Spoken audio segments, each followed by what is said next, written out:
দিছপুৰত মহিলা কংগ্ৰেছৰ প্ৰতিবাদ সাব্যস্ত কৰিছে ৰাহুল গান্ধীক ভাবুকি দিয়াৰ বিৰুদ্ধে এই প্ৰতিবাদ মহিলা কংগ্ৰেছৰ গুৱাহাটী মহানগৰ জিলা কংগ্ৰেছৰ অংশগ্ৰহণ এই প্ৰতিবাদত আমি দেখুৱাইছো পোনপটীয়া সম্প্ৰচাৰ এই মুহূৰ্তত যে যিসকল আতংকবাদী ভাৰতীয় জনতা পাৰ্টিৰ নেতাই পাব্লিকলি ৰাহুল গান্ধীক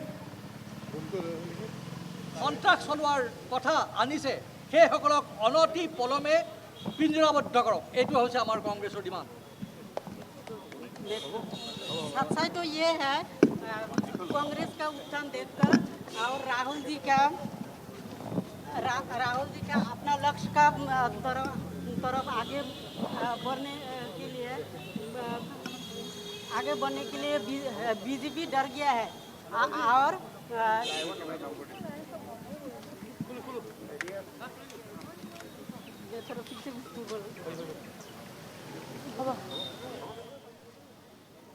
এয়া আমি দেখুৱাইছো পোনপটীয়াভাৱে এই দৃশ্য আমি দেখুৱাইছো জবা আছে আমাৰ সৈতে সংযুক্ত হৈ জবাই যদি শুনিবলৈ পাইছে আমি জবাৰ পৰা অধিক তথ্য এই সন্দৰ্ভত জানিবলৈ বিচাৰিম দিছপুৰত মহিলা কংগ্ৰেছে প্ৰতিবাদী কাৰ্যসূচী ৰূপায়ণ কৰিছে মানৱেন্দ্ৰ শৰ্মা কমপ্লেক্সত এই প্ৰতিবাদী কাৰ্যসূচী ৰূপায়ণ কৰিছে ৰাহুল গান্ধীক ভাবুকি দিয়াৰ বাবেই তাৰ বিৰুদ্ধে এনেদৰে ওলাই আহিছে সকলো কংগ্ৰেছ কৰ্মী মহানগৰ জিলা কংগ্ৰেছে অংশগ্ৰহণ কৰিছে আৰু কোৱা হৈছে যে ৰাহুল গান্ধীক সন্ত্ৰাসবাদীৰে তুলনা কৰিছিল বিজেপি নেতাই কেন্দ্ৰীয় ৰেল ৰাজ্যমন্ত্ৰী ৰৱনীত সিং বিট্টুৱে ভাবুকি দিয়াৰ এই অভিযোগ উঠিছিল ৰাহুল গান্ধীৰ বিৰুদ্ধে আৰু তাৰ পাছতে জাঙ উঠাই উঠিছে এতিয়া কংগ্ৰেছ নেতা আমি জবাৰ পৰা জানিবলৈ বিচাৰিম সবিশেষ জবা যদি শুনি আছে আপোনাৰ পৰা জানিব বিচাৰিম সবিশেষ জগদীশ মোৰ সতীৰ্থ প্ৰাঞ্জিত আছে মই প্ৰথমতে বাহিৰৰ দৃশ্য দেখুৱাই ল'ব বিচাৰিছোঁ মানৱেন্দ্ৰ শৰ্মা কমপ্লেক্সত চাওক বাহিৰত এনেধৰণে আৰক্ষী যি প্ৰশাসন সেই আৰক্ষী প্ৰশাসন কোনো ধৰণৰ যাতে ঘটনা সংঘটিত নহয় তাৰ বাবে সাজু হৈ আছে তেওঁলোক আৰু সমান্তৰালকৈ ভিতৰ ভাগৰ দৃশ্য আমি এই মুহূৰ্তত দেখুৱাবলৈ যত্ন কৰিম অসম মহিলা কংগ্ৰেছৰ সভানেত্ৰী মীৰা বৰঠাকুৰ সমন্বিতে আন যিসকল তেওঁলোকৰ কৰ্মীসকল আছে তেওঁলোকে ইতিমধ্যে প্ৰতিবাদ সাব্যস্ত কৰিছে আব্দুল খালেকক আমি দেখিছিলোঁ প্ৰতিবাদ সাব্যস্ত কৰিছে আপোনালোকৰ মূল দাবীসমূহ কি কি মূল দাবীটো হৈছে সংবিধানৰ শপত খাই যিসকলে দেশত শান্তি সম্প্ৰীতি ল'ম বুলি আহিছে আজি তেওঁলোকৰ নেতৃত্বতে সংবিধান উলংঘা কৰা হৈছে এটা ভীতিগ্ৰস্ত পৰিৱেশলৈ লৈ যোৱা হৈছে আজি দেখিছে আপোনালোকে মহাৰাষ্ট্ৰত এজন বিধায়কে কৈছে যে ৰাহুল গান্ধীৰ জিভা কাটি দিলে 11 লাখ টকা দিয়া হ'ব এজন নেতাই কৈছে যে ইন্দিৰা গান্ধী যেনেকৈ হত্যা কৰা হৈছে ৰাহুল গান্ধীও ৰেডি থাকিব লাগে আমাৰ অসমৰ মাননীয় মুখ্যমন্ত্ৰীয়েও কৈছে যে আলফাক যদি বোমা দিব লাগে কি সেনাক যদি বোমা দিব লাগে অসমত নহয় বাহিৰত দিব লাগে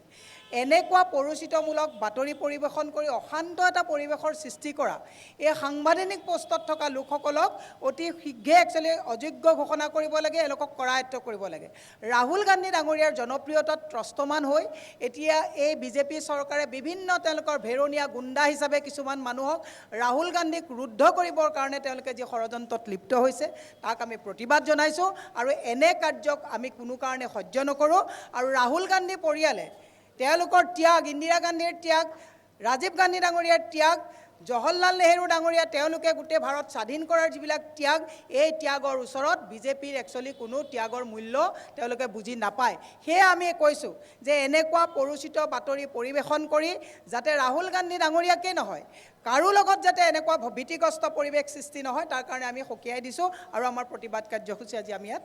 অব্যাহত ৰাখিছোঁ আপোনালোকে আজি গোচৰ দিয়াৰো কথা ভাবিছে না আমি কৈছোঁ যে এইবিলাক মানুহৰ প্ৰতি গোচৰ ৰেজিষ্টাৰ হ'ব লাগে আৰু তেওঁলোকক কঠোৰ আইনৰ আওতালৈ আনি পেলাই কৰায়ত্ব এওঁলোকক কৰিব লাগে কাৰণ এওঁলোকে প্ৰাণে মৰাৰ ভাবুকি দিছে ৰাহুল গান্ধী ডাঙৰীয়াৰ জিভা কাটা কথা কৈছে ইন্দিৰা গান্ধীৰ দৰে মৃত্যু হ'বৰ কাৰণে সাজু থাকিব কৈছে তাৰপিছত মাননীয় প্ৰধানমন্ত্ৰীয়ে ইমান নীতিগত কথা কয় সংবিধান ৰক্ষাৰ কথা কয় তেওঁ এইবিলাক কথা শুনা নাই নেকি তেওঁ ইয়াৰ ব্যৱস্থা ল'ব নালাগে নেকি সেইকাৰণে আমি কৈছোঁ যে আমি এই প্ৰতিবাদ তেতিয়ালৈকে ৰাখিম যেতিয়ালৈকে এওঁলোকৰ ওপৰত আইনী ব্যৱস্থা লোৱা নহয় আজি গোটেই জিলাই এই প্ৰতিবাদ সাব্যস্ত কৰা হৈছে আৰু এয়া আছিলে প্ৰদেশ কংগ্ৰেছৰ সভানেত্ৰী মীৰা বৰঠাকুৰ আমি তেওঁৰ মন্তব্যলৈ মোৰ সতীৰ্থ প্ৰাঞ্জিত আছে প্ৰাঞ্জিতে আপোনালোকক দেখুৱালে সমান্তৰালকৈ দেখা পাব বাহিৰত যেনেধৰণে আৰক্ষী প্ৰশাসনৰ লোকসকল এই মুহূৰ্তত সাজু হৈ আছে কোনো ধৰণৰ যাতে